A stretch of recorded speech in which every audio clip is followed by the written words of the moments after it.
it's okay for you. So the recording should be in progress now. So hello and welcome back to the last session of our lecture series, Climate Change Through the Lens of an Inter- and Transdisciplinary Project, Climate Walk. Today we will dedicate our time to engage with the topic of fighting climate change and the climate crisis, and look at prospects and challenges that there are, with 4 panelists whom I will introduce to you shortly. Before that, we will hear one final recap of Martin, who has been doing these recaps in a very nice way for every session until now, but this one will be the last recap that he does for us, because this is also our last session today. Something about the practicalities. You are muted during the time that our panelists or we speak, but during the discussion, you can raise your virtual hand and unmute yourself. And if you want, you can turn your cameras on. You should be able to do that. We are not so many people here, so if you just want to join us with the video, that would be nice. Yes, please, Martin, go ahead with the recap and then I'll say something more. Yes. Hello, also very warm welcome from my side. It's a great pity, actually, that this is already the last recap that I'm doing. But in good old tradition, I will once again summarize what has happened last time, and especially because I think that today's panel discussion will, in many regards, I guess, probably build upon some points that we have started to think about 2 weeks ago. Our first speaker last time was Andreas Schadowski from the University of Vienna, who was talking about what he called climate change solution communication and what to consider when conveying complex issues such as the climate. From Climaware, who was giving us practical advice on how to do a climate change related real talk. That is how to speak with climate change deniers or generally with challenging conversation partners, let's call it that way. After the break, we moved into a panel discussion with Ulrich Brand, Manuel Grebenjak, and Camila Moreno, discussing from a critical perspective the hegemonic climate change discourse and its powerful language of carbon emissions. We also touched upon capitalism's role in the climate crisis, and also we spoke about the danger of the news of the socio-ecological transformation narrative becoming a new critical orthodoxy. Ulrich Brand also introduced to us the concept of imperial mode of living, and he was also stressing how difficult it is to actually overcome this kind of this mode of living that is structurally so persistent. Manuel Grebenjak then emphasized the importance of not envisioning change only at the level of individual consumption, but also to think more in systems and more in structures, and also to be critical of the holy cow economic growth. And then Camila Moreno, in the very end, she took us on a journey into the strange world of carbon metrics, carbon offsetting, and a lot of these very strange things that are currently happening. So what last time showed us basically, and this will probably accompany us today, is that there are no easy solutions. There are no one-size-fits-all approaches when it comes to fighting the climate crisis and climate change. So what may make today then still different is that we do not want to remain solely on the analytical level, but instead we want to look at challenges, at prospects, at already existing alternatives. Maybe look a little bit of what is already happening, and also to have some kind of direction in which we want to go. And maybe also we will have the possibility to discuss what the climate project may offer us on that way towards a better life for all. And I'm already curious how this panel discussion will go and how active our students and participants will be. And with no further points from my side, I will give back the word to Ria, who will introduce our panel discussion format and also then the panelists. Thank you. So I hope you all are ready to discuss these prospects and challenges of the climate crisis. I think that's a very huge topic to start with, but I personally, I'm excited about today's session, and I'm curious to see what the outcome of today is. But we will start now with a short introductory statements by all 4 panelists. We invited them to introduce their work to you, to elaborate on socio-ecological challenges that lie ahead of us, and to present some approaches that they think are important for dealing with the overcoming of the climate crisis.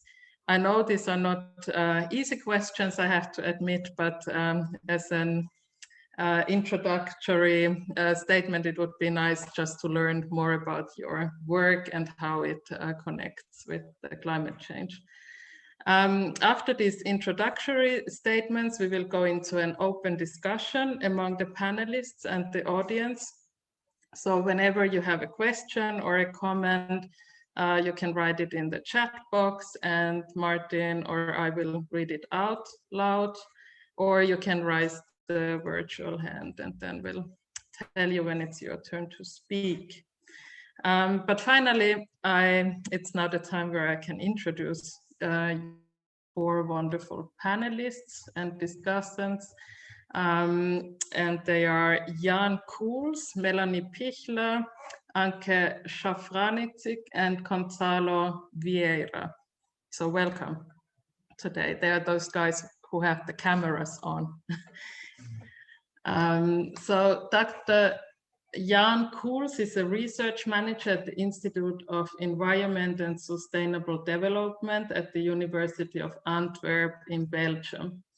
He is primarily focusing on interdisciplinary projects related to integrated environmental management and climate change adaptation for a wide range of topics, of which the most important are integrated water management, urban greening, nature-based solutions, and sustainable transformations.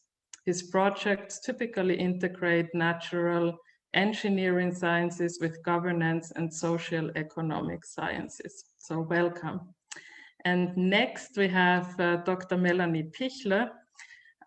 She is a political scientist and a social ecologist working at the Institute of Social Ecology at the University of Natural Resources and Life Sciences here in Vienna. She is currently doing research on the potentials and challenges of a socio-ecological transformation of the automotive industry in Europe, especially here in Austria, as well as on power theoretical perspective on afforestation policies in Southeast Asia and here especially in Laos. Next we have Dr. Anke Shafratzig. She holds a PhD in social ecology from Alpen Adria University for research on the socio-metabolic patterns in international trade. As a senior scientist at the Institute of Social Ecology, her work focuses on the interplay between societal organization and resource use across levels of scale. And last but not least, we welcome Dr. Gonçalo Vieira, who is a physical geographer and associate professor at the IGOT at the University of Lisbon.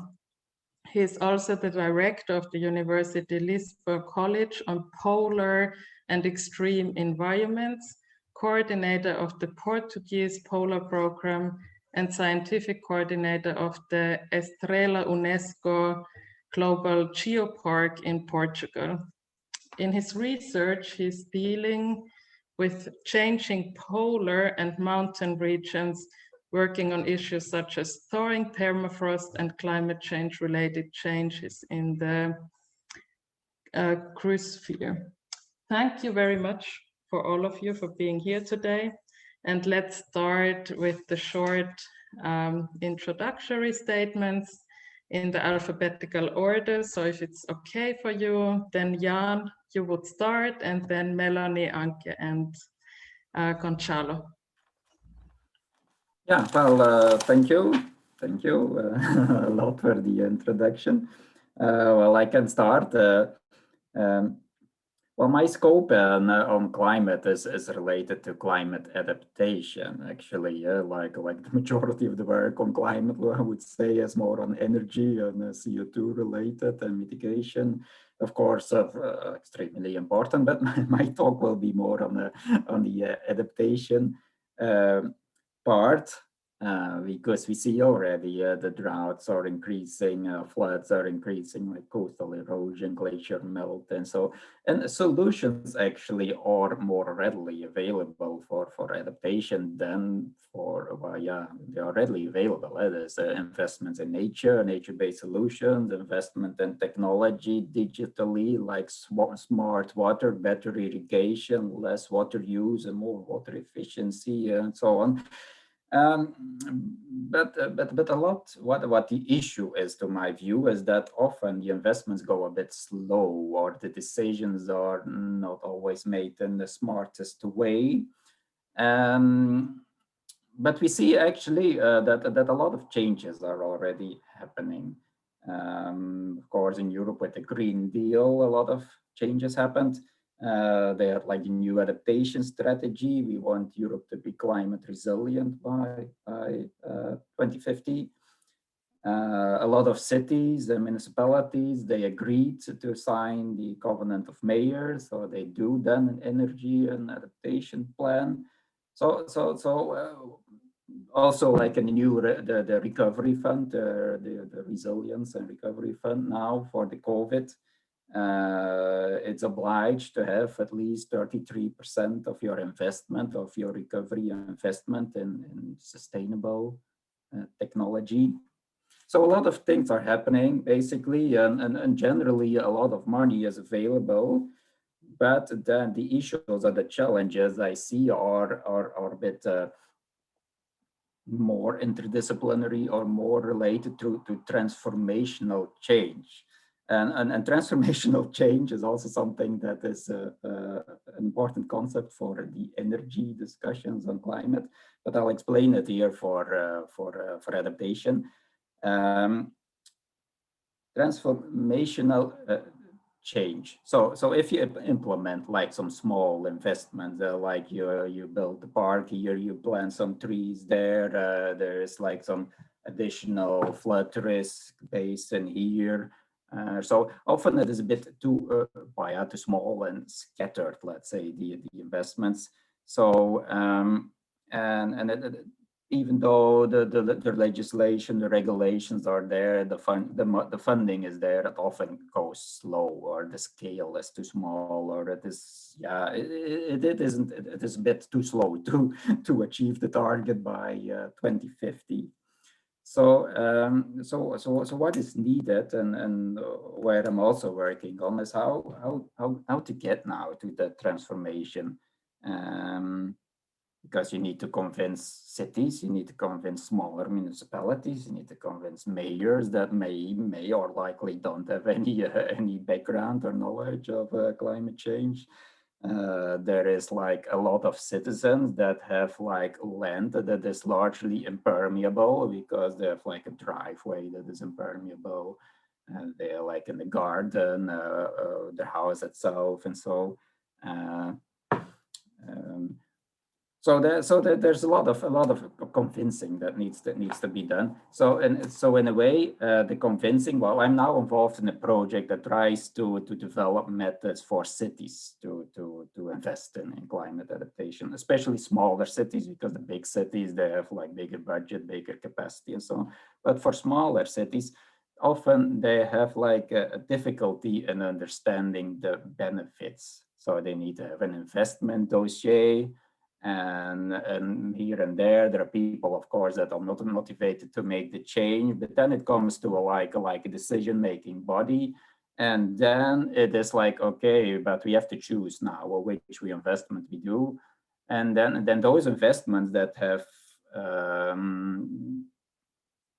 less financial values, where the financial benefit was less clear, let's say, yeah, so they are a bit disadvantaged. So investments in nature, investments in greening of cities or so, they have less a strong foot in defending themselves in case of an investment. So what we try to do is to help cities, for example, in generating the data that they could use to defend themselves, to say, well, this dossier is at least as good as yours. So that's one way, smarter data.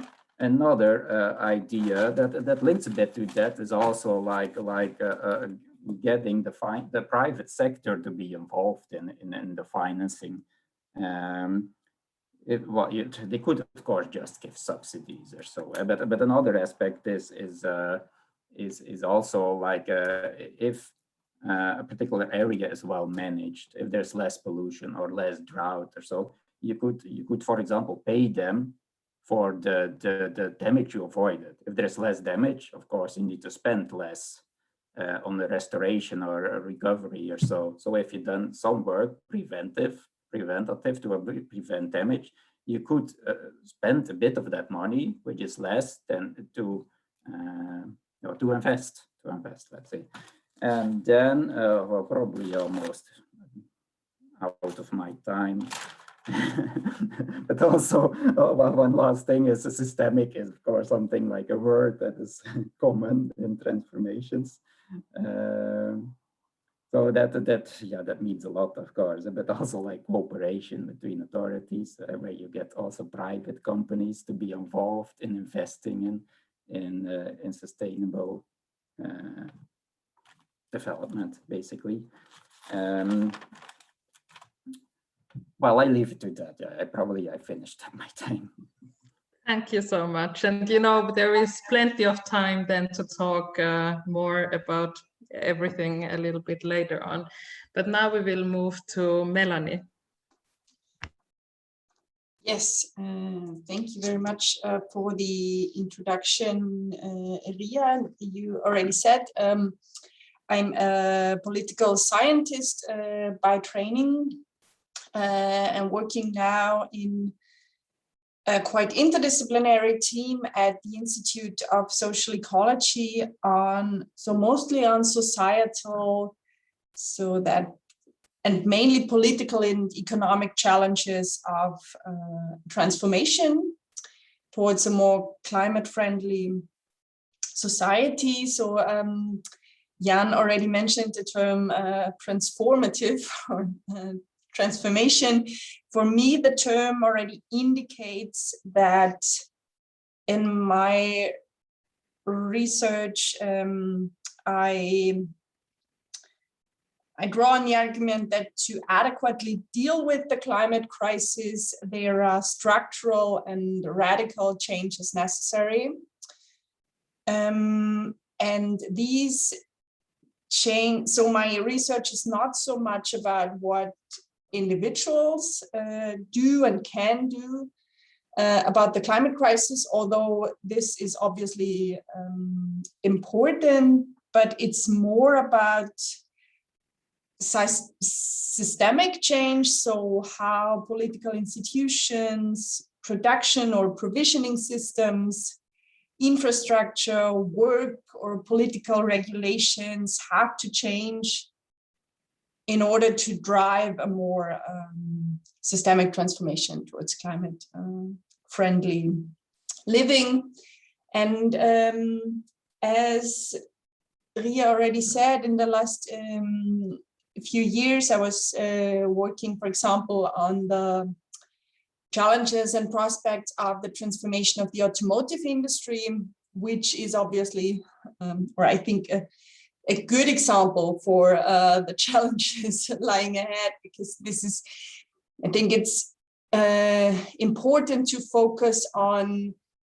So, I mean, there is a double challenge, I think. So on the one hand, it's not enough to focus on individuals, but at the same time, sometimes it's also very difficult to say, well, we have to have a systemic transformation, because this is then very abstract and general at the same time. So from my perspective, dealing with sectoral change might be a good idea to grasp this problem in a way, and the mobility sector is obviously a very good example of the challenges that lie ahead.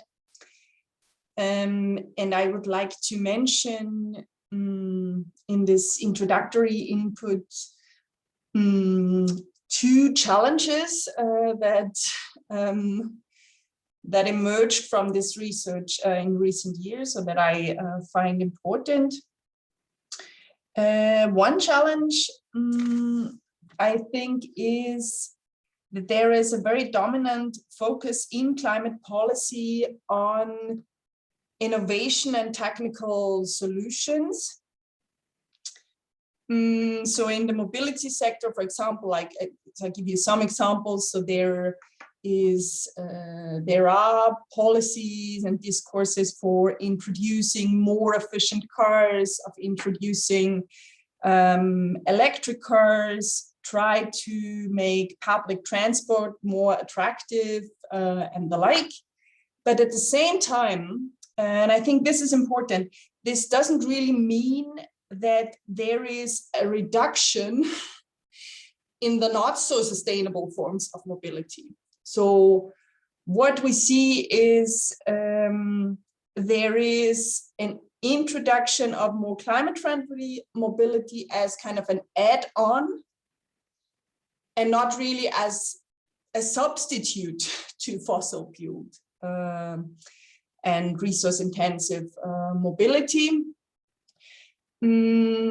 So from a more systemic perspective, or from a more transformative perspective, I think that what is needed is that we have to focus more on what in the literature is often called phase-out policies. Sometimes it's also called ex-novation, as something different to innovation. So you don't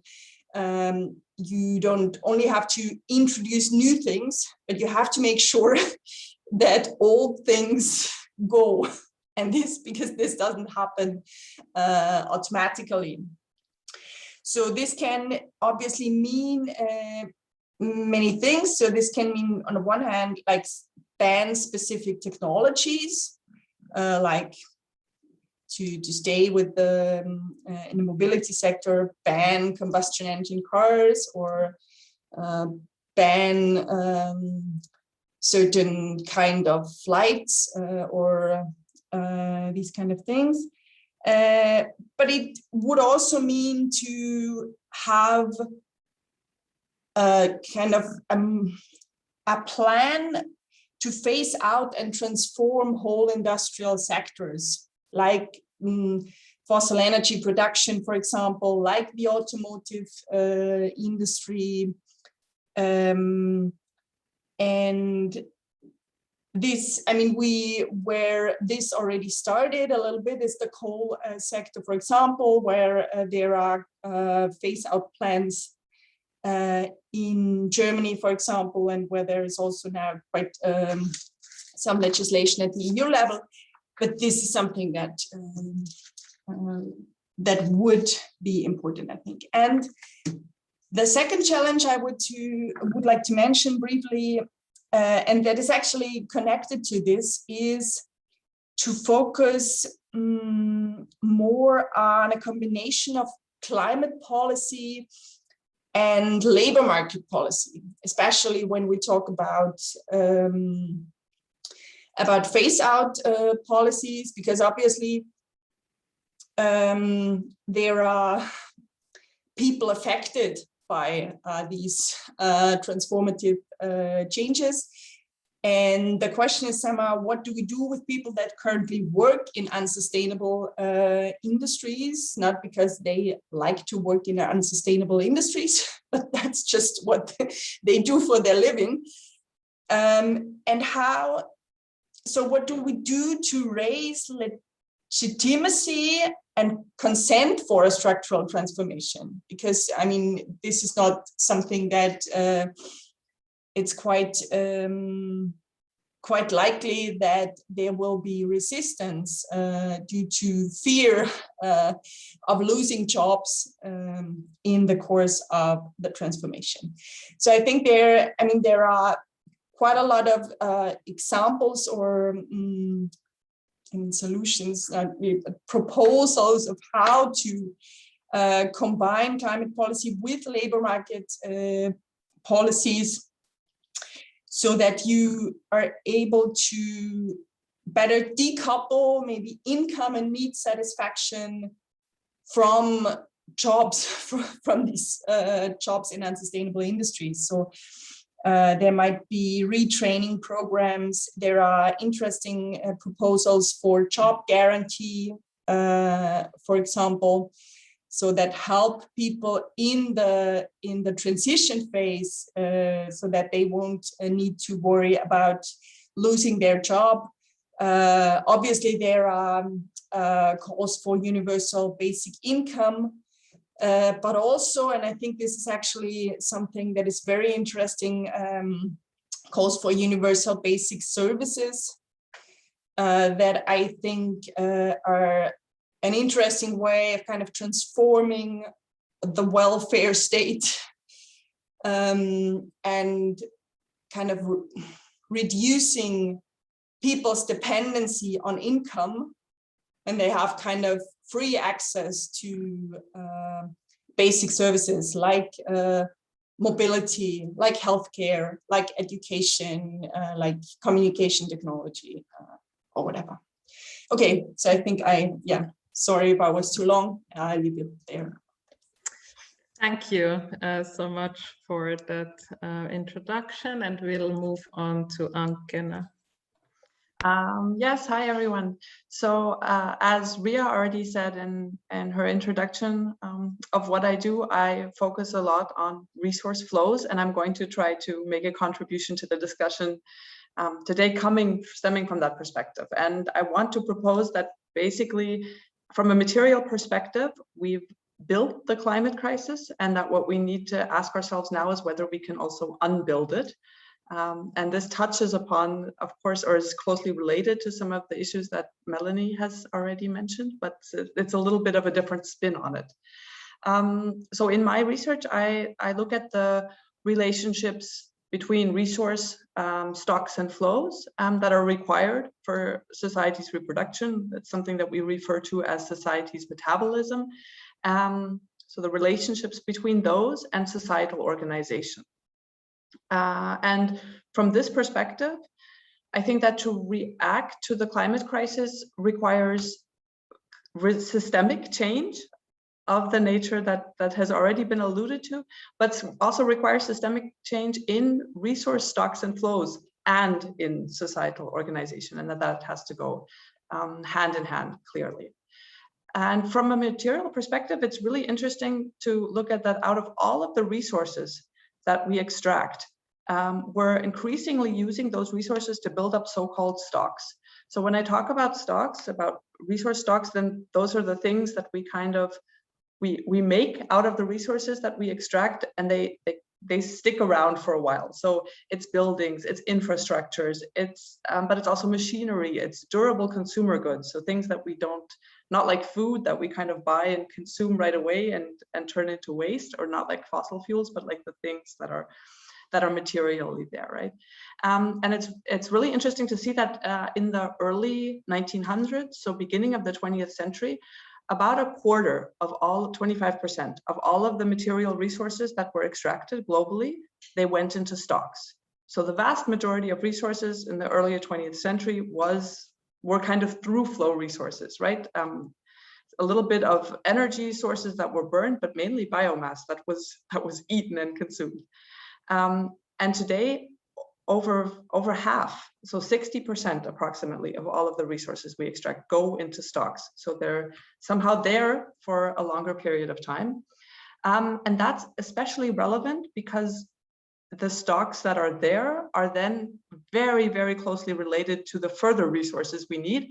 And if we're talking about the climate crisis, of course, these are to an overwhelming extent the stocks of the fossil energy system, and they're the stocks that require fossil energy carriers and that contribute to greenhouse gas emissions. And these are again, if we're thinking about what these stocks are, these are power plants and electrical grids, they're coal mines, they're oil rigs, but they're also roads and railways and pipelines, so these transport infrastructures, right? They're electrical wiring, they're electrical appliances in our households, they're planes, they're automobiles, they're the things that we kind of use in order for fossil energy to even be of use to us, right? Because most of us, there's not a lot we can do with a barrel of oil unless we have like these things and these gadgets to use it with. And that is going to be, all of these stocks that we already have sitting around are going to be very, very decisive for our chances to address the climate crisis or not. Because there was a study that was published in Science, in the journal Science in 2019, I think it was, that estimated that if the material, so if the stocks that were in use, I think it was in 2017, so just the things we already had by 2017, if they would be used until the end of their planned lifetime, so without anything else being built or added, then 650 billion tons of CO2 would be emitted. Without building another power plant, without building another car, without building anything else, only using what we already have until the end of the lifetime, 650 billion tons. And of course, that just seems like a lot of tons of CO2. And what does that mean? Just to put that in perspective, so the IPCC scenario of limiting global warming or global heating to 1.5 degrees Celsius has an upper bound of 580 billion tons of CO2. Right? So, I mean, we're already drastically above what we could emit in order to have a chance of staying within 1.5 degrees global heating, if all we did was use what we already had in 2017. And to be honest, that ship has already sailed, because since 2017, we've built cars. Melanie can say something about how many cars were built just in a very small part of the world.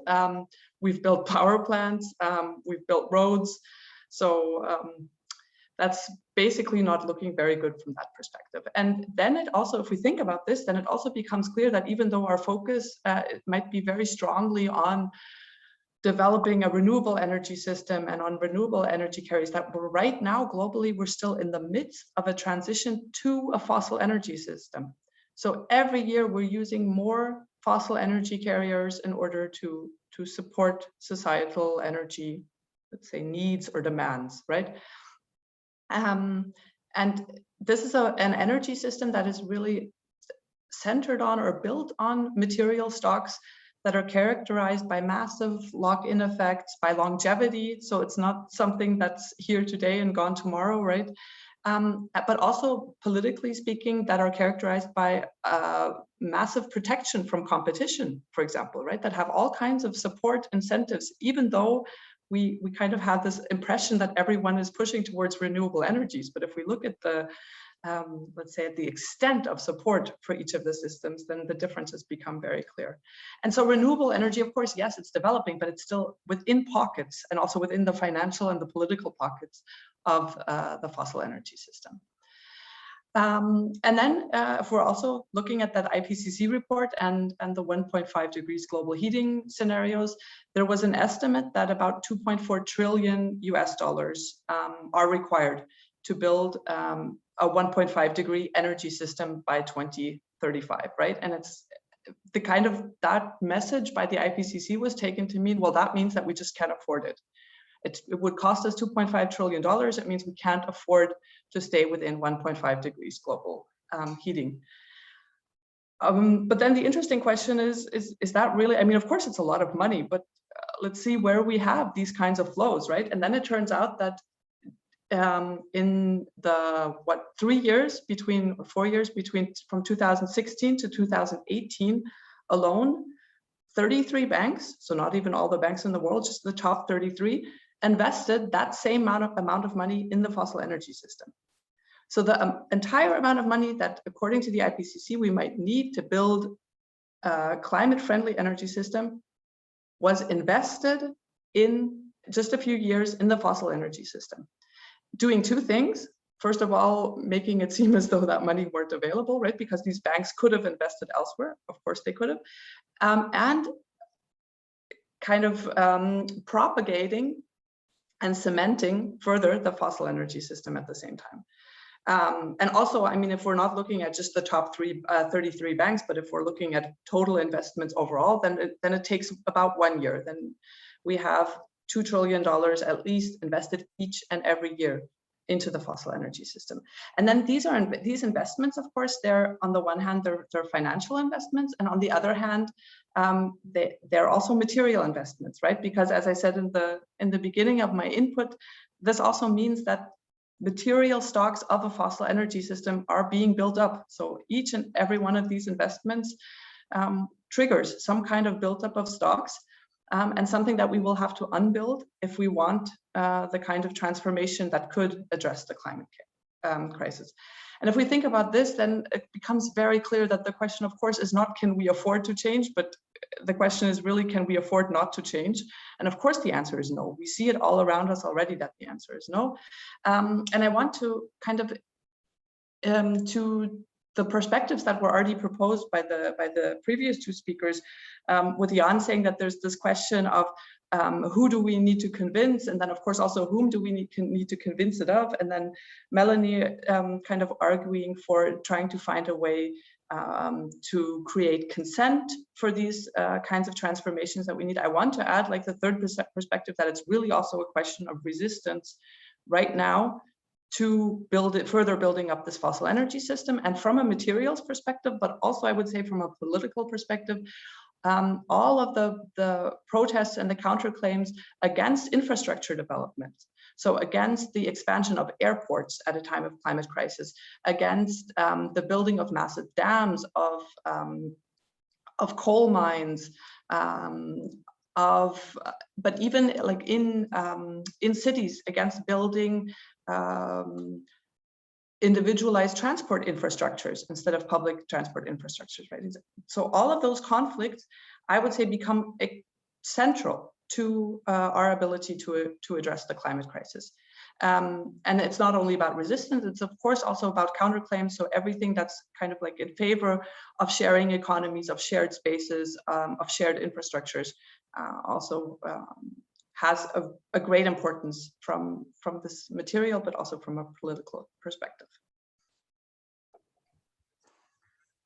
Thank you very much, Anke, for bringing in the resistance perspective into this opening words. And now we will move to Gonçalo. And I have to say, I'm very happy that we have an Arctic scientist here as well, not only because my research area is in the Arctic as well, but because in the Arctic region, the climate change is so visible and it's going so fast. So the floor is yours.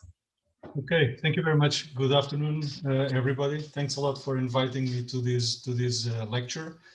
First of all, I would like to congratulate all of you who are involved in the climate walk, because I really think it's a fantastic initiative, and I'm really very much supportive and looking forward to it, and for your visit to Portugal in the end of the walk. In fact, I mean, it has been amazing these minutes that I've been hearing you speaking. It's a big challenge for me to come up, especially with my background. As Ria mentioned, well, I'm a physical geographer.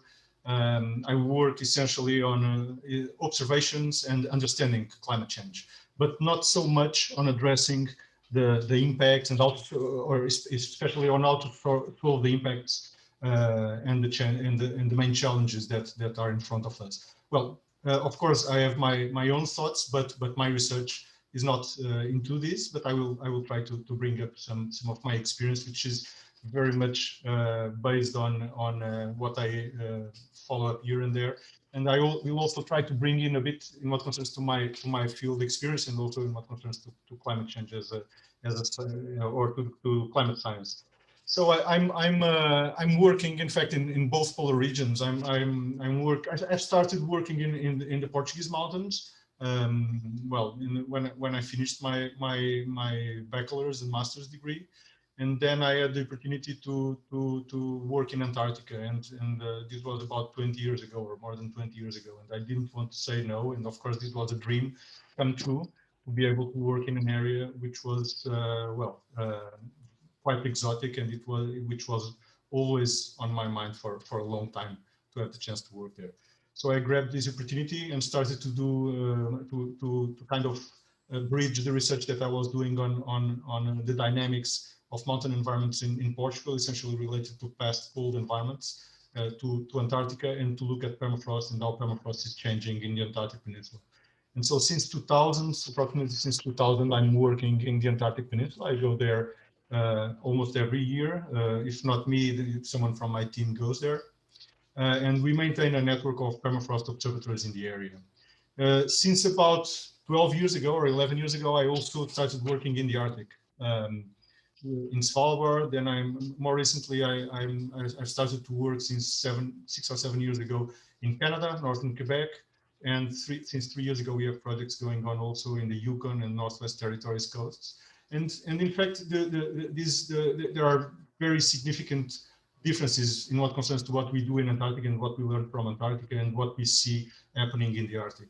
And one of the things that was really very interesting to me was also this linkage with people and people living in the Arctic, indigenous communities especially, but also local communities, and the way that that these peoples that are living in the Arctic for thousands of years, some of them, especially the indigenous communities, how they live the land and how they feel climate change and how it impacts on their lives. And especially one issue that really worries me quite a lot is that, in fact, most of these people are not responsible for what is happening to their lands. And it's essentially a Western based approach to the economy and to the lifestyle that has been propagating around the world, that puts in pressure environments that are quite remote, and people who are being forced, in fact, for hundreds of years, some of them, to kind of change their lifestyles and to move into different settings, and not really wanting to do that. So this was something that really made me even more conscious about the impacts of climate change. And and I'm going to try to bridge these into what is being discussed, because from what we have been talking about before, and of course I agree with what has been said, but we have a very much Eurocentric perspective on how to tackle climate change and the climate crisis, and that can be a problem, I think, because we are in a kind of a bubble. And in fact, if you look into Europe, there are several bubbles inside the bubble. So, and as many of us as academics, we live inside a bubble. And then there are these different bubbles, but I mean, Europe, the US, and Southeast Asia, there are lots of policies being implemented in the terrain, and with whom we can be quite happy about, because, well, it looks like it's working and we are moving forward. But there is a whole world out there which is very far away from seeing those policies applied. So in fact, I think, well, what is being done in Europe and with the Green Deal, it's really a way to go, and it will have its impacts. There are lots of technological solutions out there and that are being applied. But if we apply them only in Europe, we are not going to solve the climate crisis issue. We have a huge amount of people from the developing countries that want to have better conditions, that have other worries in their lives, which are much more important for their survival than the carbon footprint.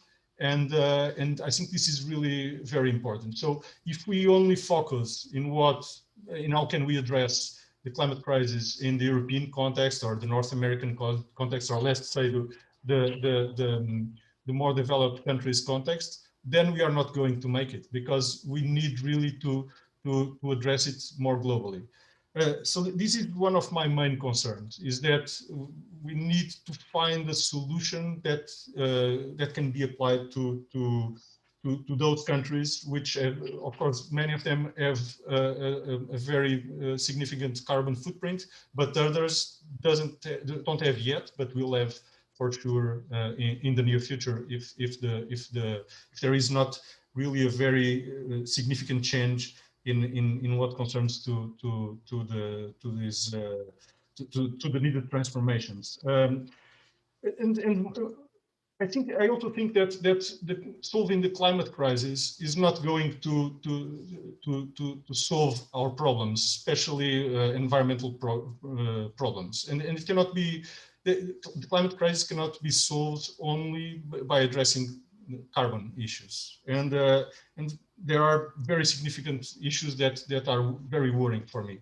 One of them is biodiversity loss, and I mean, what is happening to us for over a year, and we are closed at home, or we have been closed at home, is a bit reflex of the way that we are acting on the ecosystems and affecting biodiversity. And biodiversity loss is not only the number of species that is going to be reduced, but it's also the homogeneity of the genetic diversity that is becoming implemented. And the other topic, which many times we forget, is soil degradation. We are using soil to such an extreme that it will be impossible to tackle this. But how can this relate to the climate crisis? These two problems, soil degradation, biodiversity loss, they are also going to affect significantly food safety, food problems, and of course this links directly to the way that societies will try to sort out the climatic issue. So we live in a very interconnected world, and so my contribution for now would be to say that one of these big challenges is inequality and poverty, and try to mitigate these differences that occur. And without tackling those, I think that solving the climate crisis will not be achieved, and it will not be enough. And that climate change is in fact only the tip of the iceberg of all the changes that we are inducing to the planet. Yeah, and with this, I would just pause for a while. Thank you. Thank you very much for your statements. I think a lot of very interesting points have already come up, and even some recommendations, and even some listings of what is important here to some extent. Do you want to respond to any of the comments that have been made so far? If there is immediately something coming up that you want to add or criticize or whatever. Yes, Anke, please. Yeah, maybe just a quick reaction to Gonçalo's input just now, and I mean, I just wanted to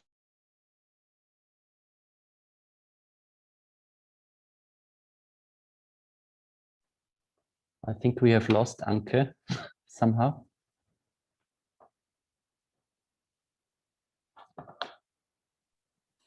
In the meantime, okay.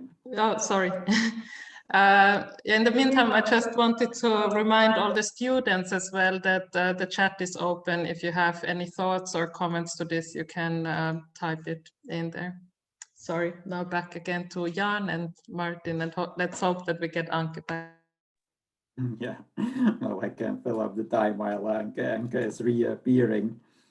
Well, there has been some interesting thoughts, like Gonçalo mentioned or concluded with the fact of inequality and investment out of Europe, even though in Europe also there is like inequality, but somehow that also links to the issue of the labor market that Melanie mentioned. So if the income sources or if discrimination are somehow linked to your current activities, or if you're, for example, in Africa too poor or to be thinking of sustainable or climate issues, then well, then they're not going to do that. But there have been examples where they integrate that, where, for example, have been investments, for example, in South Africa, investments in ecosystem restoration, where they were hiring people, where they're giving people a job, people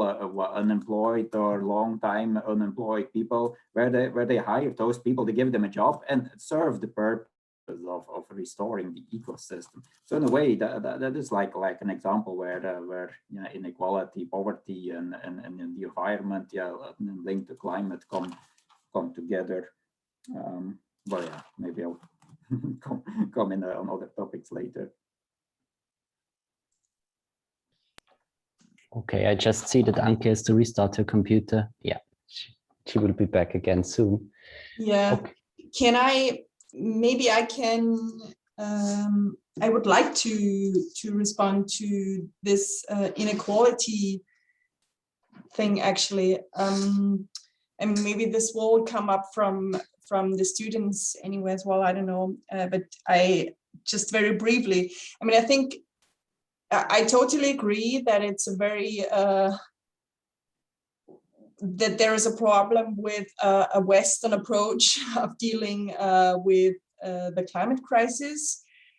And I think there is a problem with stating that actually in Europe or in the US, we are actually doing fine, and now people somewhere else would like to catch up, because I think this is just not the reality. I mean, we are actually not doing fine in the EU and in the US. I mean, there is climate policy and there is environmental policy, but it's actually not really transforming the economy or the society in a fundamental way. And second, I think that there is I mean, I think it kind of implies that climate policy would mean that people elsewhere have to stay in poverty, or there is only kind of like poverty or Western lifestyle. And I think that's kind of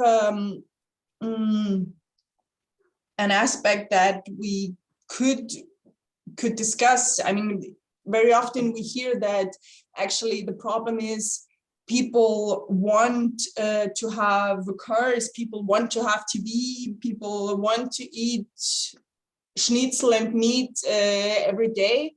I mean, I'm not too sure. I think it's people need mobility and people need communication, people need food, but I think that there are very different ways of providing these needs, and at the same time, I think there are very powerful institutions in the global north very often that make sure that people want certain things. So I think it's actually important to deal a little bit with these, or to differentiate a little bit better between actually what people need and, I mean, how these needs are then satisfied. And there is a certain way of satisfying needs with ever more commodities, and also with certain infrastructures, like Anke said, but I'm not sure if this is really, if there's no other way of satisfying these needs. Sorry, Anke, maybe this was in similar, I guess it was in a similar direction that you wanted to say. Well, I would like to comment on that, and I've also worked a lot in developing countries, and been there on. Well, I started on environmental sort of work there, but yeah, you see soon, of course, that there's some livelihood or social aspects and involved in changing a system, and then. In many countries in Africa, there is something amazing, I think, happening. You have like the capitals, where you see such luxury nowadays, like in Addis Ababa of Nairobi in Kenya, Addis Ababa is in Ethiopia. You see these skyscrapers, big cars, new cars, like there's like mobile phones everywhere, and so sometimes not very well connected. But anyhow, there is such a luxury nowadays. While there is still poverty, of course, that's still the large majority of the people are poor. But I want to say there's just like such a luxury also existing, while you see in Europe and especially the United States, the opposite happening. Basically, the number of poor people here are increasing. So, well, that said, I think climate policy and inequality policy, they don't necessarily have to mean the same. It's more like a political choice. You could actually try to solve the climate policy without thinking of vulnerable people. You could have investments in the main producers of CO2 and make them more stronger, and spend all your investment there and don't care at all about poor or discriminated or vulnerable people, because they hardly emit CO2 emissions. But this is, of course, not making the world a better place. But this is a bit the climate adaptation point of view. So focus on vulnerable people and try to see that their vulnerability reduces. If you have like a car with air conditioning, for example, or a house with air conditioning, they are not suffering that much from heat stress. And so let's say, of course, air conditioning is increasing the CO2 emissions, but so just while the story climate policy, yeah, it depends how you do it, whether it addresses inequality or not. And in the standard policy, it's not addressed. Standard policy, standard investments, if you can call it standard, normally increases investment, increases inequality. Like I started with the example of this booming luxury in Africa. Anke, please go ahead. Yeah, thanks. I want to, maybe striking again in a similar vein to what Melanie already mentioned, but I would say that it's a completely different story whether we think about kind of the social or the outcomes or the benefits that we want to achieve for all people, or if we feel that all people should achieve these supposed benefits via the same means. And maybe that sounds a little bit complex and up there somewhere, but what I mean by that is, for example, I think it's absolutely essential that people have a comfortable living environment, right? That they are not too hot and not too cold, and that they can not only survive but thrive where they are. I do not agree that everyone needs to have the right to have an air conditioning. In fact, I think that there are people who have an air conditioning who should absolutely not be allowed to have one, because it's for the purposes of maintaining a comfortable living climate. It's absolutely unnecessary where they are, right? And then we come back also to the question of, again, the stocks that we're building up. If we're building buildings that are absolutely not adapted to the climatic conditions where they're being built, then we're going to need all kinds of gadgets and tools to kind of make them livable. But if we're more adapted, and if we have let's say more green areas in urban centers, and we kind of combat the heat island effect and all of these things, then we need more air conditioning. And I think what hinges on that is also what hinges on this idea of looking at social outcomes or benefits that we're getting, and not at kind of the material props that we need to get them, is also a question of what we define as wealth and what we define as poverty. In the environmental justice movement, there's been a very strong claim to being careful about who we refer to as poor, because a lot of times these are people that, from according to World Bank definitions, are economically poor, but who feel that they lead very rich lives, and who don't feel that this is like the appropriate terminology for them. So that's the one hand of the thing. And the other aspect, I would say, is also that it's not a question of them being poor people, but in many cases of them being disempowered with regard to certain factors, and of them having had either power or land or both taken away from them. And I think that's, if we think about it in those terms, then we also come up with different solutions, right? Because if we say they're poor, then they need more money and they need to be integrated into the market economy, and they need better paying jobs, and they need to be able to afford more things. But if we look at kind of where they're disempowered, then I think we can come up with other solutions, and we can open a space for people to define what it actually is that they want and they need. Yes, thank you. Gonçalo, please go ahead. In what concerns to development and to the concept of being poor or not poor, my idea was I think it can become a bit romantic when we think that many of the people on the underdeveloped or the countries in development are happy with what they have, because we can understand that most of the people that live in the countryside, that have more relation to the land, it's true. It's of course it's not the money that defines if they are poor or if they are not poor. But when we look to the big cities, and there is a huge number of people moving and continuously moving from the rural areas into the towns, then the situation it's a disaster. And these people, I mean, of course, empowerment it's really needed. And that's really the key, and education, right? I think that's the key also to tackle climate change at a more global scale, because otherwise these people they will struggle to come out of poverty or to survive, and they will of course use more energy. They will have more energy needs, and I think this is the area that is not being tackled currently, because of course Europe and the Western world is not in a good condition, but there are policies being implemented, and of course they are not going as fast as we would like to, and Jan has mentioned also the issue of the velocity of the changes, and this of course is a major issue. But even if we implement the changes in the more developed countries, if we don't tackle what is going on the other areas, I think that we will still have the problem in the same way. Yeah.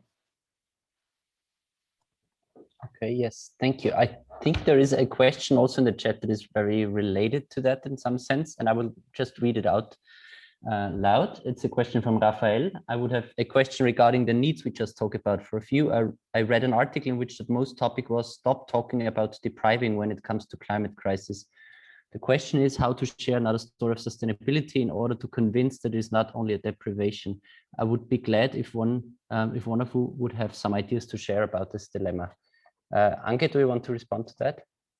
Yeah, I'll make a start. I'm sure that the others also have something to say. I think that's a really excellent question, and I think it's about how we talk about this topic, right?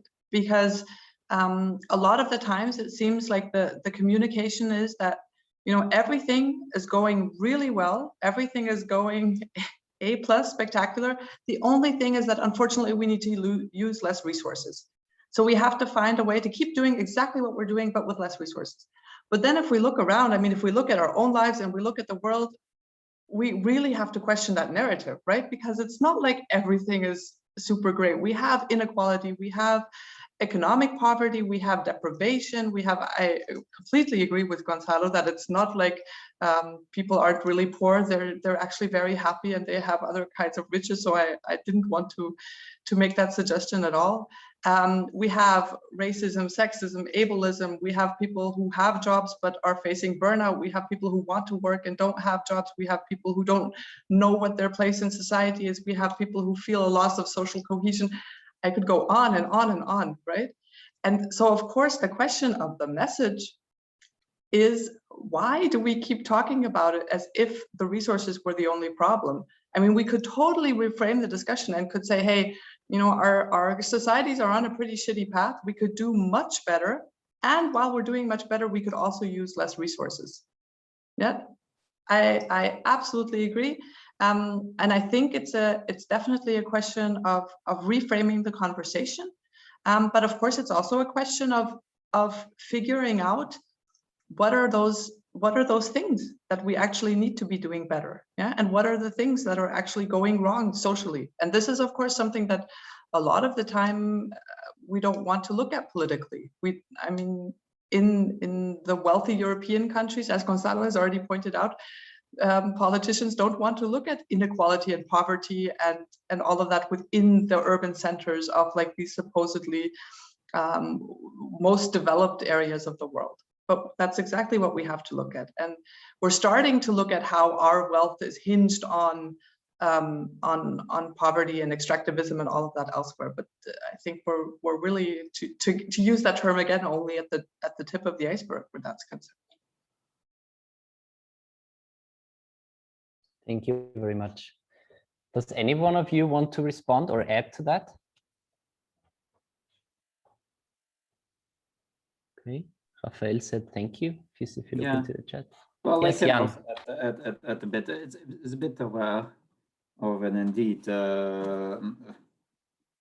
Yeah, you could say a philosophical question, but also a bit like what politicians often bring up. If you're against a particular story, if you don't want any change to happen, then it's easy to say, well, okay, people, we don't want that because we have to give up that and this and so, it will be a much poorer life and all these things you cannot do. It sounds a bit like a diet or so, that you have to lose, that for some reason you have or want to lose weight, and you can say, I cannot eat French fries anymore, I cannot eat this anymore, I can't eat that anymore. But then yeah, you could have questions. So first, why do you have to lose weight? Maybe that's also not a valid question. And the other thing is, can you not eat anything else?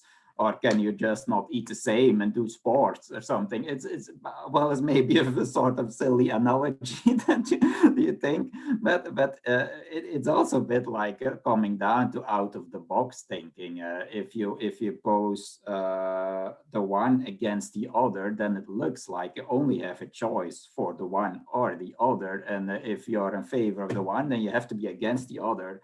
So yeah, So, well, that's my view when I read this question, that we have to broaden up the options, and many of them are already available, but it's often indeed stated like a binary choice.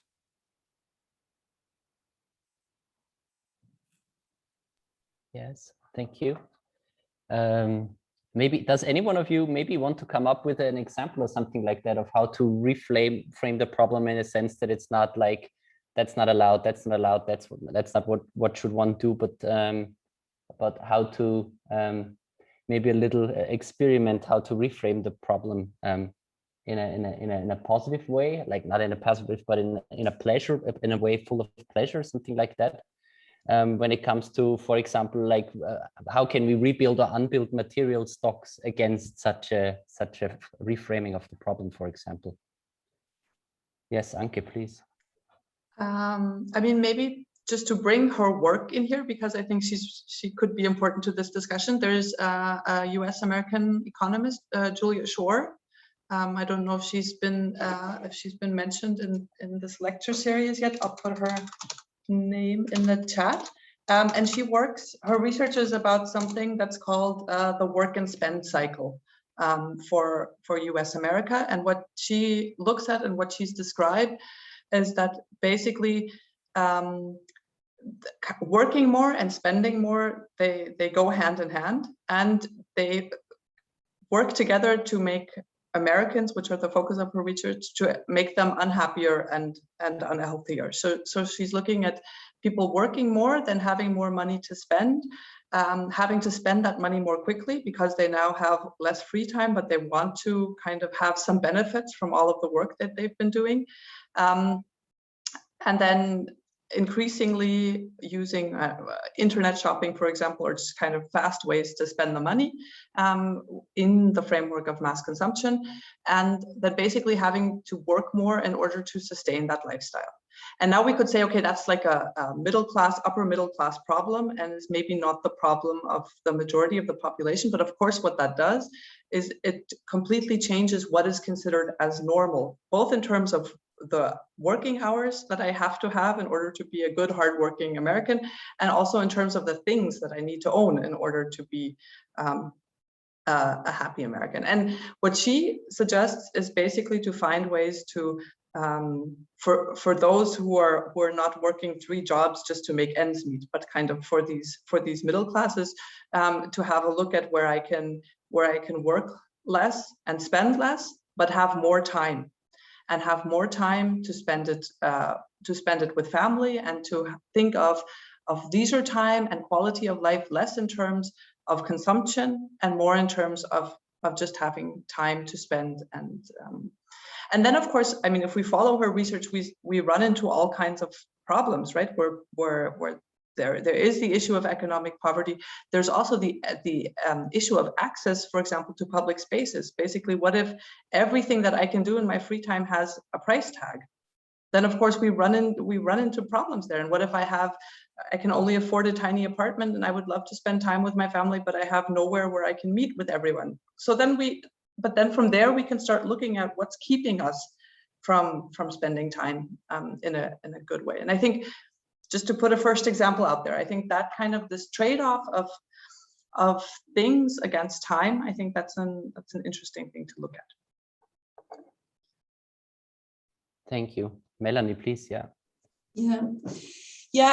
would like to mention a specific example that has to do with again with mobility, and I think because one major problem with mobility transitions is too many cars, and especially, for example, also too many cars in cities. So, and at the same time, this is really very conflict driven, because it seems that when you would like to ban cars from cities, this is kind of a human rights violation, because so having a car is so much linked to individual freedom, to comfort, to certain forms of mainly masculinity, and to a lot of other things. So it's just basically, you should have the freedom to choose the biggest car you would like. And then at the same time, as I said, it's very much linked to, because this is the most convenient form of mobility, etc. And then when we look at our cities, not only with regard to climate change, so with regard to emissions, but with regard to a lot of other aspects, we see that this is actually not really comfortable, because it's really dangerous to have so many cars. It's especially when you have kids in a city, but also when you actually walk or ride a bike or whatever. It's just dangerous to have these cars. It takes a lot of space. So also, if we would switch to electromobility from by tomorrow, we would still need a lot of space. And actually, it's quite strange how this narrative settled that it's actually okay to have so much space for cars that pay very little.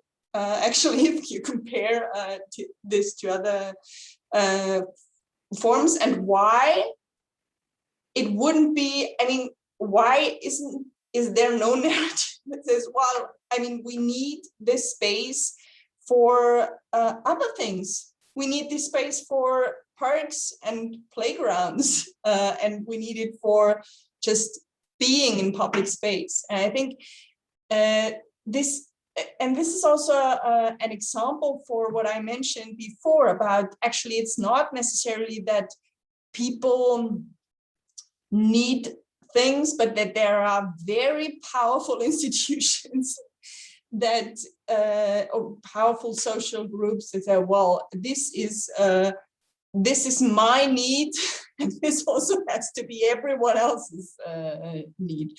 So yeah, I think, I mean, this example of having a car-free city would for me be such a good example of just having a better life, better quality of life for so many people, because it's just less dangerous, more healthy.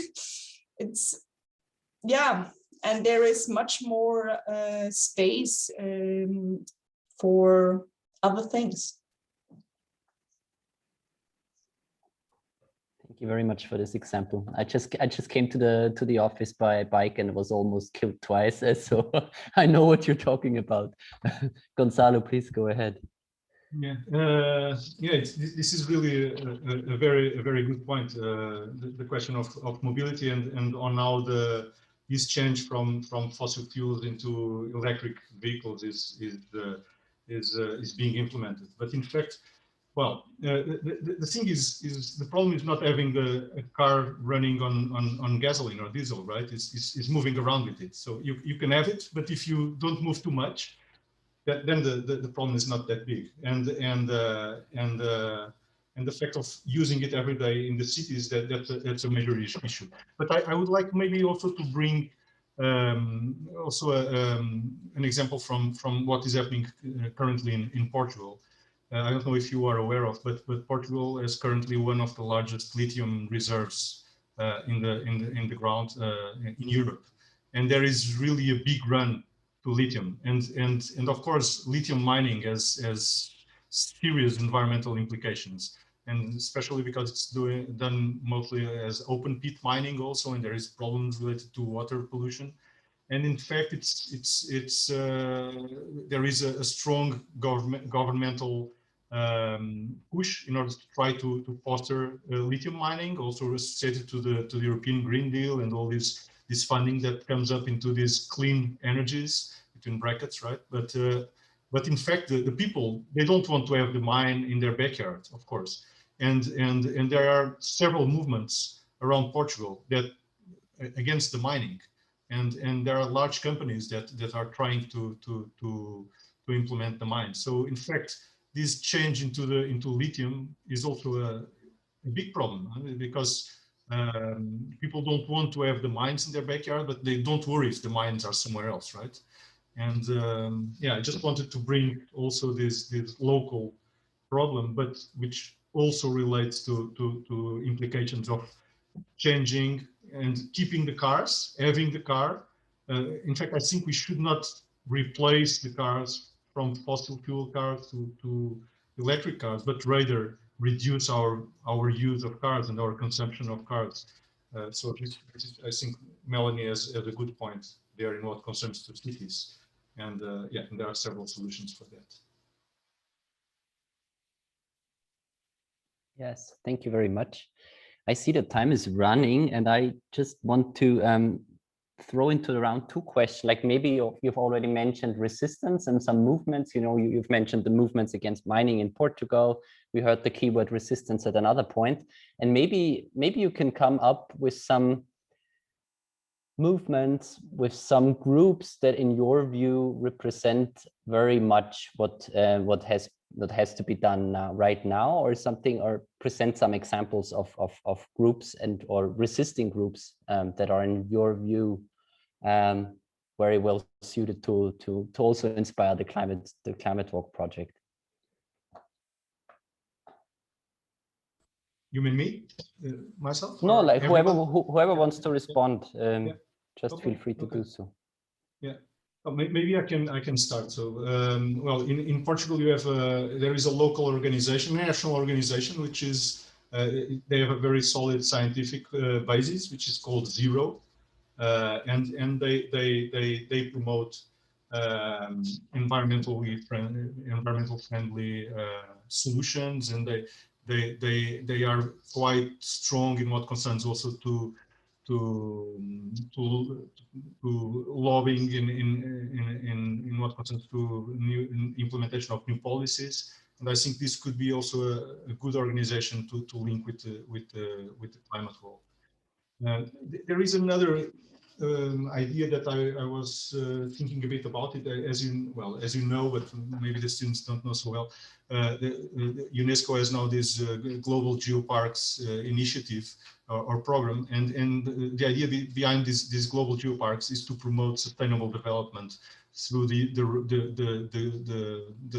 sustainable use of the territory, based on the intrinsic and endogenous products of the territories. And well, Portugal has 5 of these geoparks. There are many geoparks worldwide, around 140, I think. And maybe since I'm involved in one of these geoparks, it could be interesting. And since we are also linking to the climate walk, to try to use the UNESCO network and to promote your walk or several initiatives globally.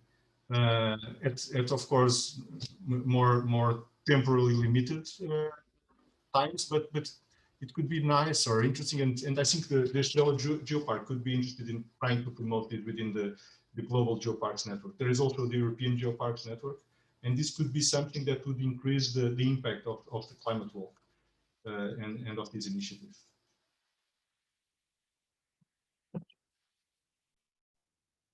Yes, Anke, please. Yeah, thank you, Gonçalo. Yeah, I think that was really interesting. I'm much more interested in hearing about other places. But I want to raise for maybe a group that we don't, or a group of movements, mini movements that we maybe don't think about too much, that are especially relevant, I would say, not well in cities, but also in rural areas. And I think those are all take kind of different forms of sharing economies or kind of claims to public space. And I think they're crucially important.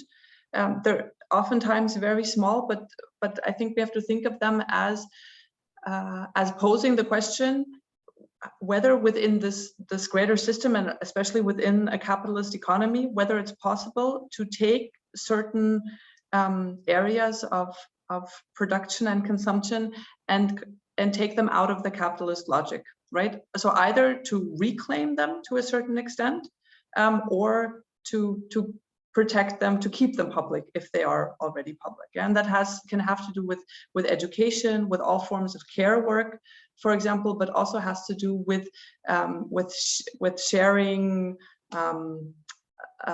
sharing machinery or sharing gadgets, or just all kinds of things that not everyone has to own individually. Basically, if we have a place that we can use them communally. And I think especially in cities, also all of or many of the movements that somehow constitute a claim to space as then a shared public space are really, really important. So for example, in Vienna, in the 16th district, which is very densely populated, there's a multi-story parking garage right now, which is not used as a garage, and which basically is used so there are people keeping bees, and there are people planting plants and giving yoga workshops, and it's all of the whole parking garage is used for other purposes. And it seems like a small thing, and of course it's like it's a small community of people that are there. But I think if we can look at all of these little islands as experiments of how society could work differently than it normally does in the capitalist system, I think that's worth a lot, and it's very informative, and I would also say transformative. Thank you very much. Melanie, please, yeah. You're still muted. Yeah. Sorry. Yeah, so I would like to mention a few things. So one that is a little bit more related to my input before, and what is not so visible also is maybe that I think it's important to look at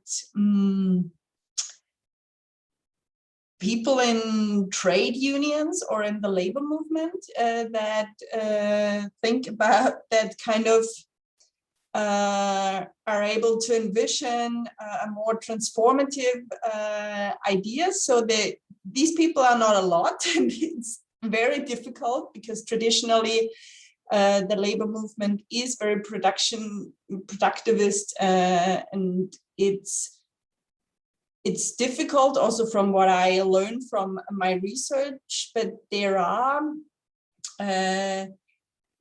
these people. There are also these people in the companies, for example, in work councils.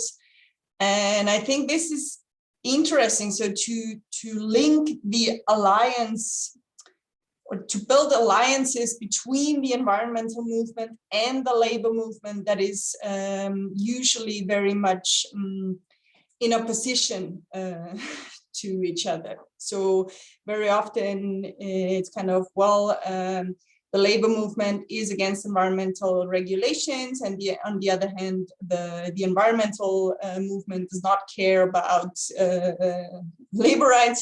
So I think there is a lot of there are a lot of possibilities in dealing with this. Then I obviously totally agree with what Anke said actually in her input about resistance against expanding fossil fuel infrastructure. And I think also in Austria, there are, probably you've talked about this, there are a lot of these, there are a lot of examples currently. I mean, the resistance against the Lobau tunnel and many other road projects, or resistance against the expansion of the airport, of the Viennese airport, obviously. I think these are very good examples. Internationally or globally, I think that like movements like Via Campesina, or these kind of peasant movements, are quite interesting examples of linking kind of struggles for local livelihoods with climate-friendly solutions. I think this is an interesting example, because very often it's an example of this. We say, well, people want this and that, especially in the global south, they want this and that. And La Via Campesina is, I think, a very interesting example of how they kind of build also kind of an alternative narrative to what rural livelihoods and rural local livelihoods could mean, without kind of moving into like without a consumerist lifestyle, but also not in a too romantic way. So it's about how can we build rural livelihoods that thrive. So I think this is an interesting example as well. Yeah, and then obviously I really love movements like Ende Gelände, as most of you might probably know. So against coal expansion in Germany. I think this is really impressive what they've reached. So also, and I think this is interesting also increasingly with regard to links to local communities and the labor movement, actually. Thank you very much, Melanie. If there is, well, we're still almost over the time. So if there is not any very short remark or statement you want to make, I would like to close the panel discussion. Jan, do you still want to say anything, because you unmuted yourself? Oh, well, yeah, I thought to say something, but yeah, time is finished, but I'll make it short then. I'll make it short. Yes. Well, many things wrong in Belgium, but I think good examples are on our car-free cities. They're just mentioned, especially in Flanders, I would say, Antwerp, Ghent, and Mechelen. And so there are several cars that have completely renovated over the years. And one of the recent changes, and some longer than others, that they have become mostly car-free, and with a lot of debate somehow and sometimes, but the majority of people after a few years are happy with it. A lot more people on the streets, they like it more, there are more people playing, there are more people going to cafe and restaurant and terraces, and so sometimes I'm even surprised when I go abroad and see in the city, hey, why are these cars here now driving through the city center? Because I'm not used to that anymore. Yeah. Okay, thank you very much, Jan. Thank you to all of you for being here. We have heard some very nice suggestions in the end. Also, we wanted to come up with some things that we could do, that we could start with. We have heard reclaiming cities, reclaiming certain areas, building up alternative structures, plus resisting, thinking big, also building up islands, small islands of where change is already happening, building up alliances. So a lot of very wonderful things that we could use also for the Climate Walk project, but that we could start with. Thank you very much for being here. Thank you for the panel discussion. And we will go now into a not 15, but in this case, 13-minute break. We will reconvene at 6:30. Thank you to all the panelists, and see you soon in the course of the Climate Walk project or somewhere else. And yeah, have a nice evening. Bye-bye. Thanks. Thank Have you a very nice much. evening. Bye-bye. Bye. Thank you, everyone.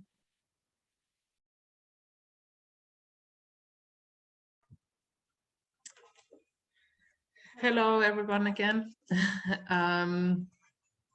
We are back after the break, and yeah, we will now just discuss some exam modalities and the wrap up, and this will maybe for sure not take 1.5 hours.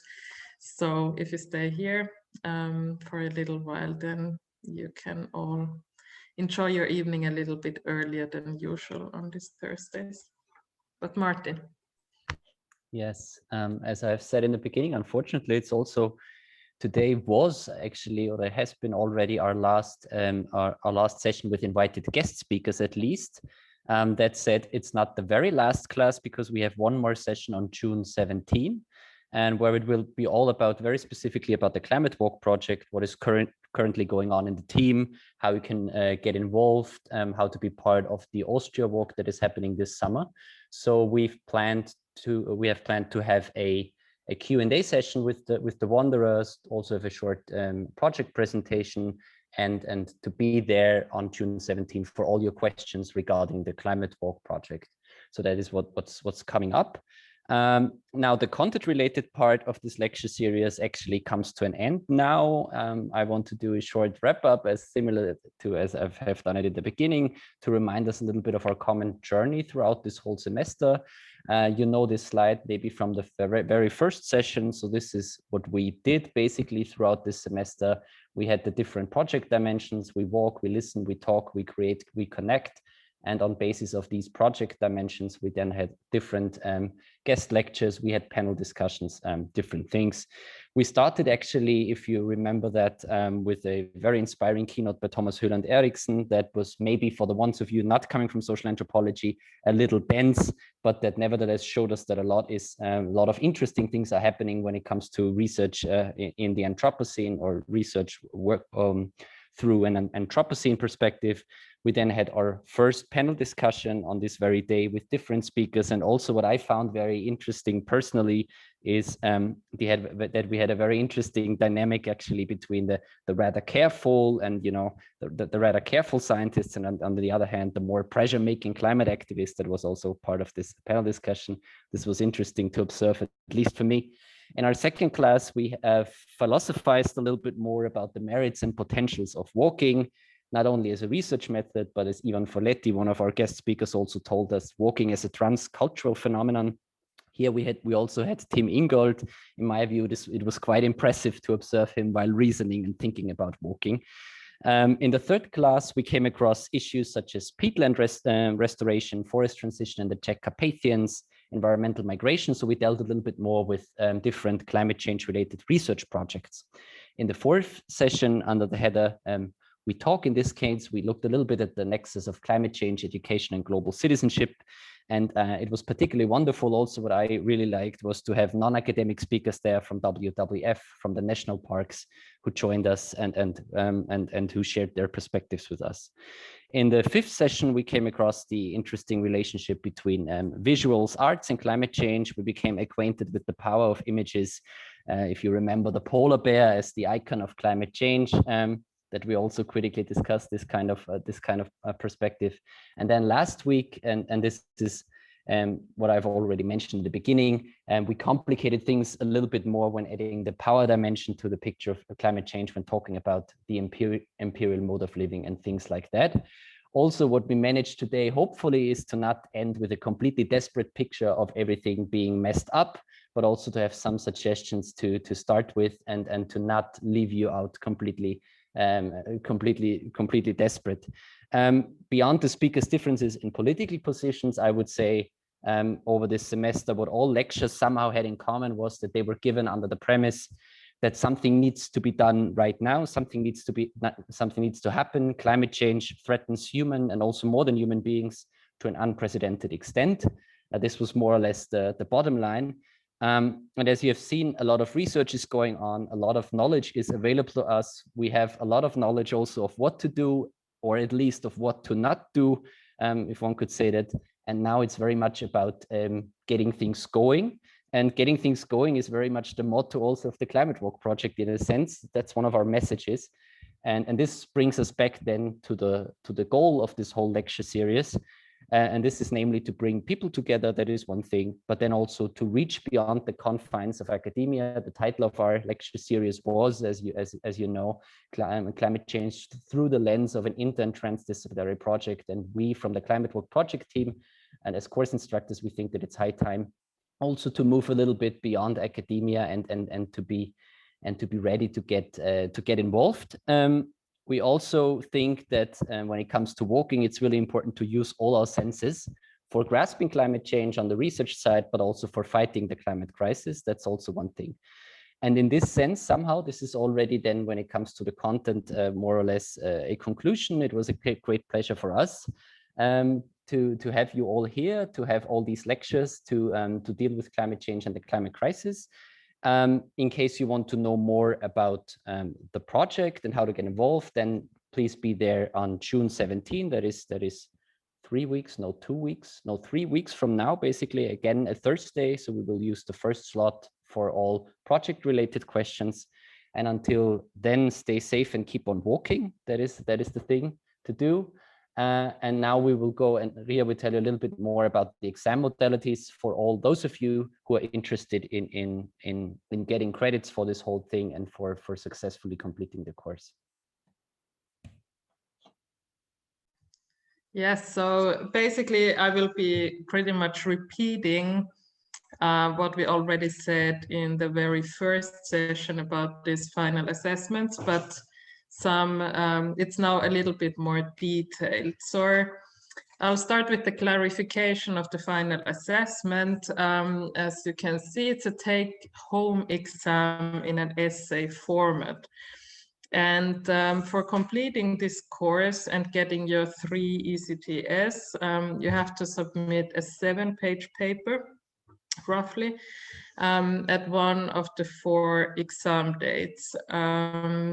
So it's the 24th of June is the first date where you can submit. Then we have one in September and then November next year. And now for you, it's important to remember that this Moodle, on the Moodle platform, the submission window will be open for the entire day. So it starts at 8 in the morning, and 1 minute before midnight, you have to submit your paper.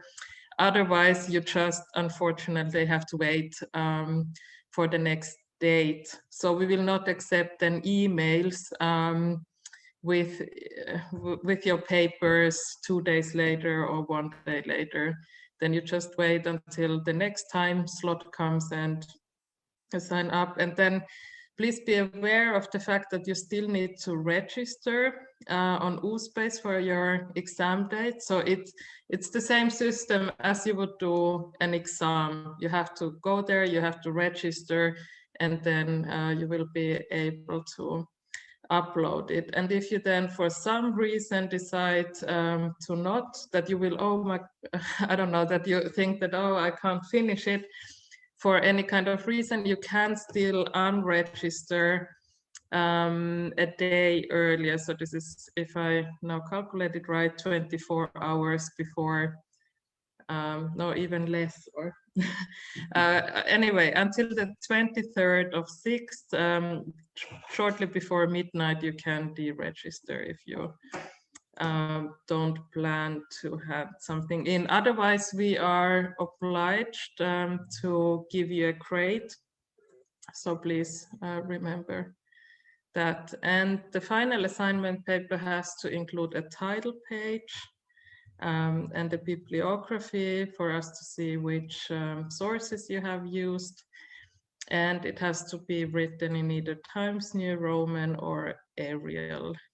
So this basically means don't do handwriting, handwritten papers, scan them in and send them to us, because that would take us a long time to read through all of this. Okay, and it also has to include your name, your student number, the date, and the discipline. And last but not least, it's important that the minimum word count is 1,800 words, but we also have a maximum word count, which is 2,500 words. So please don't hand in 50 pages of theories. I'm sure it would be great if you do that, but then keep those for your bachelor thesis or similar. Okay, then the next slide, clarification of the final assessment, the content of the seminar paper. So you can now either, so the first option is that you choose 3 thematic sessions from class 1 to 7, you can freely choose and critically discuss the insights from these sessions against the background of all 6 mandatory articles. And we have an example. So wait for the next slide and Martin will then show you what we mean by this. And the second one, the second option is to choose one topic related to climate change and discuss your chosen topic, including all 6 mandatory articles. Yes, and then please indicate the beginning of your essay, which sessions you have chosen, which sessions that you are referring to. And in any case, so no matter which one you choose, you have to include 6 mandatory articles. That would be 1 article per class. And there you have on Moodle these folders to each class with the mandatory reading, and then you choose 1 if there are more and include that. Grading assessment criteria, we have also mentioned here. So you can earn a maximum of 50 points with your essay. And we will be looking at the quality of their answers concerning reflectiveness, clarity, and so on. And there you have like a detailed, yeah, like how many points you need to get a 1 and how many points you need to get a 2 and so on. But now that it maybe becomes more clear, Martin will show you the examples still. Yes, thank you, Ria. These are very hypothetical examples, but you have these 2 options basically of how you can structure the essay, of what kind of essay you want to write. So either option 1 is you write an essay about, for example, how to best communicate. So you relate to session 6, where it was about climate change communication. and then related to the important climatic and ecological role of peatlands, which was a part of session 3, for example, through arts installation, which was part of session 5. I know this remains quite hypothetical, and if I say by referring to one session, you don't have to specifically refer to what has been said in this very session, but just refer to concepts, some insights you have there, maybe to some themes that have come up in these sessions. So it doesn't have to be that you reproduce the content we already had in the course of this lecture series, but feel free to think beyond the sessions, but use them a little bit to structure your essay. So this would be one option that you could do. And the second example would be that you write an essay about, this is an example about the planned construction of the Viennese Lobau Highway, or the Lobau Tunnel in this case, what Melanie Pisler mentioned before, and how this project, for example, runs counter to fighting the climate crisis. And in doing so, you build on the 6 compulsory or the 6 mandatory articles, picking out bits that you find interesting from the articles and that make you help to analyze, for example, this case of the Lobau Tunnel, which is again an example and not something you have to do. So whatever topic that is to some extent related to climate change, you can choose, and then please relate it to the articles, and that's your essay then basically. Okay, I can see that there are questions popping up in the chat room, and if I see, then the first one is, hoppala, now I lost the chat. Something, oh, the screen sharing stopped, and now here it is. But the question was, I think the first one was, is it possible to do the exam before the 24th of the 6th? No, it's not. I mean, of course, it's possible that you write it. You can write it tomorrow if you want, and then you just keep it, and then you upload it on the first day when the first examination day is. And what else do we have here? Slides. Does the essay need to have an abstract? Does the essay need to? I mean, you can add one if you want, but you don't have to write an abstract. It's a take-home exam, and that does not require an abstract, I would say. Or Martin? Yes, and there was another question by Lisa. If you choose option 2, do I still have to discuss 3 sessions, or just my topic in the light of the mandatory? In this case, just your topic in the light of the mandatory articles. We had it in the beginning, we had something else, and we thought that it would be nicer for you also to be that you can be more free in choosing one topic and discuss it against the background of the articles, not of the sessions. And then does it have to have the traditional essay structure, introduction, paragraphs with arguments? I mean, it's helpful, we would say, to have an introduction, to have an conclusion, and then to have a main part. I mean, it still is an essay. So if you comply with the normal or the regular essay criteria that you have when you're writing an academic essay, then please do so. So yes.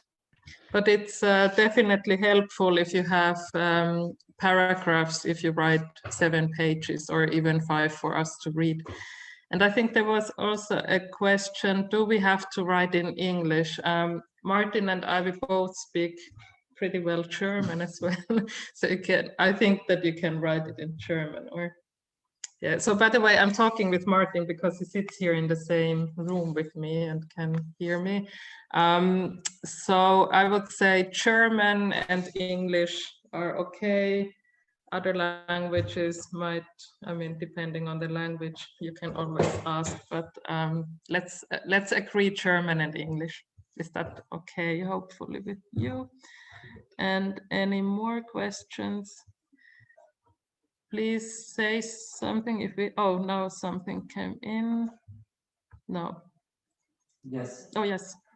There is a question by Christiana. Yes, you're very much allowed to use other articles outside the mandatory ones. Please feel free to include whatever you want to include.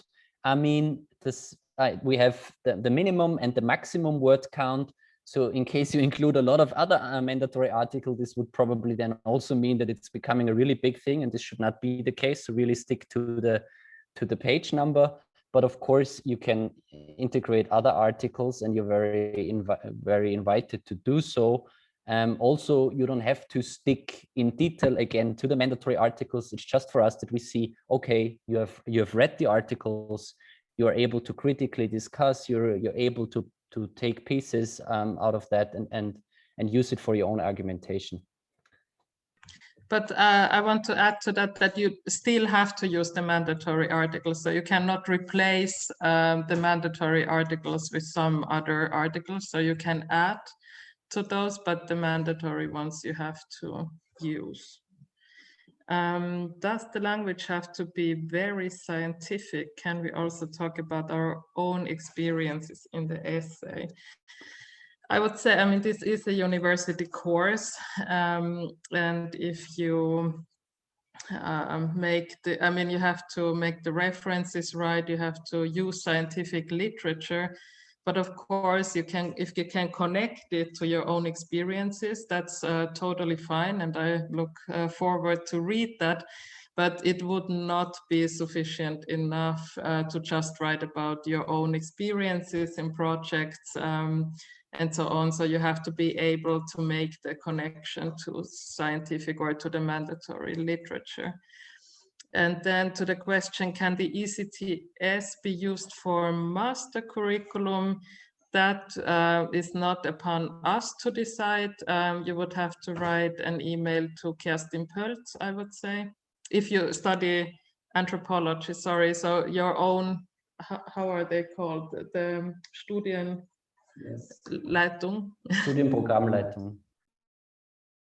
So you have to write to them and ask if it can also be used for a master's classes. So that's not upon us to decide. Okay.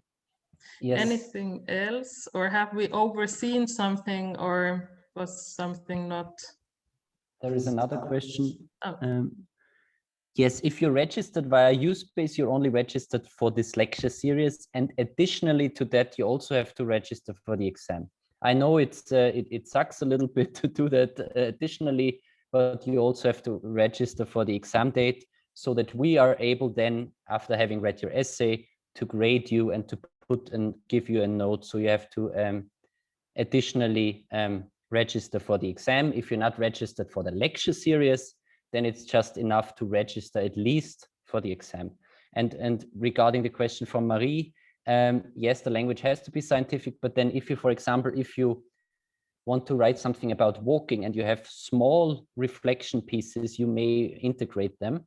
If it's, you know, small pieces, not the whole essay, then it's very fine, because it's then it also fits very well to the session basically. But all in all, it should be a scientific essay. Thank you for the comment, Natalia, for saying I'm pretty sure it can be, also to the masters, if it can be added there, because her studying field offers it as a master's course. So we have here students from different disciplines. That's why it's so hard for us to say who has it in their master's program and who have added, because I know here at the Department of Social and Cultural Anthropology, it's in the bachelor curriculum and not in the master. So, but that's great to hear that somewhere it's regarded a master's course.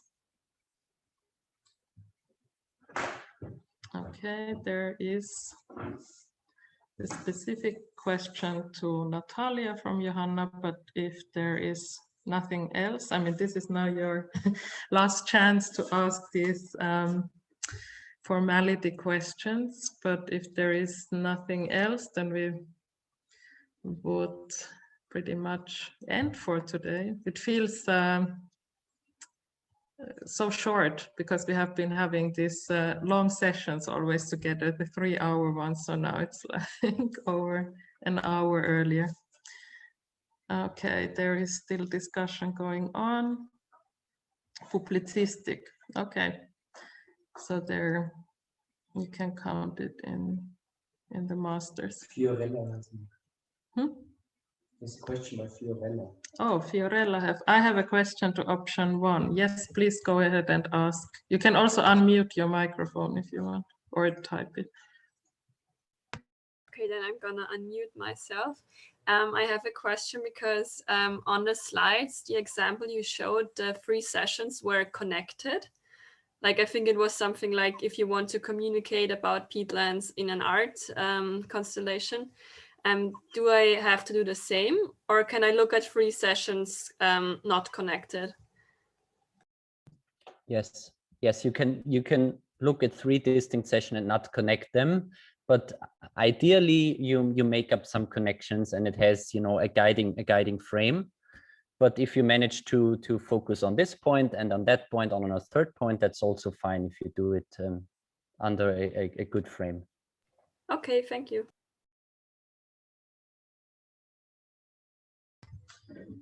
Okay, anything else coming up? Of course, all the slides will be uploaded on Moodle. You can go there anytime and check it. So I think, or then if still something is unclear, then you can also write us an email. But I think it should be pretty clear now. Okay.